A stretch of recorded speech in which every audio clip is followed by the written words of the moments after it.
You've seen them 100 times, but did you know your favorite cartoon characters started out way weirder? Let's take a look behind the scenes. Let's start with the face of childhood himself, Mickey Mouse. The cheerful voice, the white gloves, the eternal smile. He's been the poster boy for innocence and fun for nearly a century. But his origin story? Not so squeaky clean. Mickey was created in 1928 by Walt Disney and Ub Iwerks after Disney lost the rights to his earlier character, Oswald the Lucky Rabbit.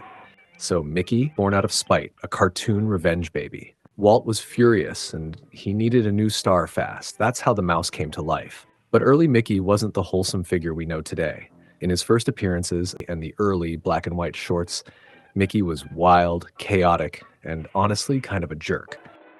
Here's what happens. In the cartoon, Mickey tries to impress Minnie by taking her on a wild airplane ride. During the flight, he tries to kiss her. She refuses, and Mickey forces himself on her. He pulled pranks, tortured animals, and was more gremlin than role model. And then there's the fact that his early personality was basically copied from another silent era star, Charlie Chaplin. The walk, the cheeky rebellion, the underdog charm, all Chaplin. As the 1930s went on, Mickey was softened up to appeal more to families. They trimmed away the mischief, made him more polite, and eventually turned him into the corporate icon we know today. But the truth is, Mickey wasn't created to be your childhood buddy. He was created to win back a stolen empire. Let's move on to Betty Boop. She might look like an innocent flapper girl with a cute baby voice, but Betty's origins are anything but lighthearted. Betty Boop debuted in 1930, created by Max Fleischer. At first, she wasn't even fully human. Her earliest version was drawn as a dog with hoop earrings and a woman's body.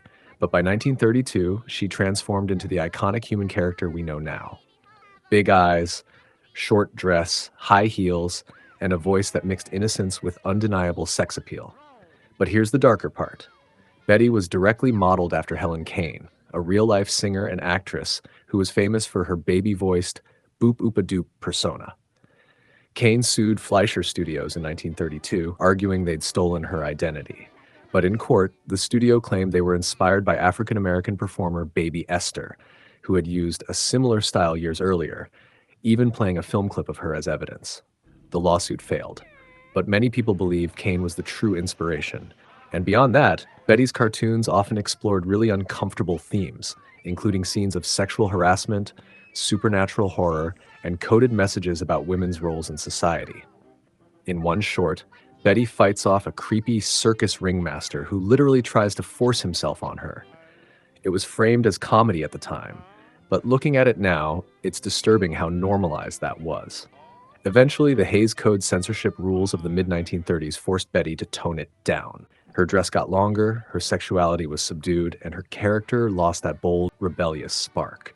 So while she's remembered today as a cute cartoon icon, Betty Boop's story is full of darker themes hidden behind a playful face. Now let's talk about Popeye. The spinach-loving sailor with massive forearms and a mumbling voice has been around since the 1930s, but his earliest appearances weren't exactly kid-friendly. Popeye debuted in the Thimble Theater comic strip by E.C. Segar in 1929, and by the time he made it to animated shorts in the early 1930s, he was already wildly popular. But these original cartoons were nothing like the squeaky clean versions that aired decades later. Early Popeye was aggressive, violent, and constantly involved in full-on brawls. His main rival, Bluto, was often portrayed as a straight-up abuser, harassing Olive Oyl, starting fights. The conflict was usually resolved by Popeye punching his way through everything, spinach-powered or not. The way women were portrayed in these shorts was also troubling. Olive Oyl was often tossed around between Popeye and Bluto like an object, sometimes literally. She didn't have much agency, and the plots often reduced her to a prize or a reason for violence. But there's also a darker historical layer to some of Popeye's cartoons. During World War II, the character was used in blatantly racist propaganda, especially against Japanese people. Cartoons like You're a Sap, Mr. Jap, 1942, portrayed enemy characters using offensive stereotypes that are deeply uncomfortable to watch today. Popeye eventually evolved into a more child-friendly figure, especially in later TV reruns. But his early days tell a different story. Now let's talk about Bugs Bunny. Cool, clever, and always one step ahead.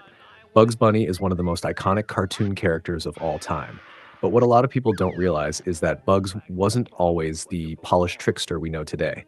His earliest versions were rougher, weirder, and sometimes just plain mean. Bugs first showed up in the late 1930s, but he really took shape in the 1940s short A Wild Hare.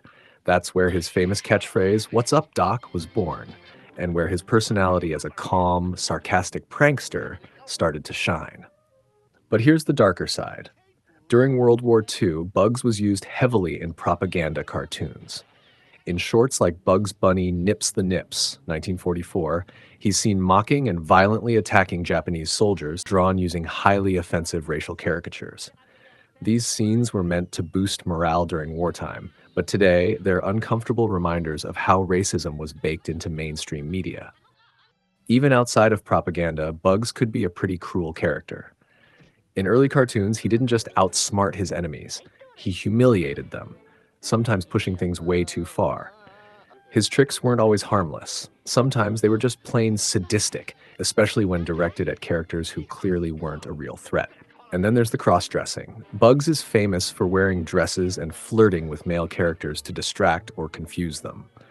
While it's often viewed as comedic genius, it's also worth asking why gender bending was always framed as shocking or funny, and what that says about the culture at the time. Bugs Bunny has evolved a lot over the decades. Today, he's mostly remembered as a smart, funny hero who always wins. But if you look back far enough, you'll find a much messier, more controversial version of the rabbit behind the carrot.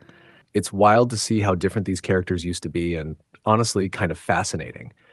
Let me know which one surprised you the most and who I should cover next.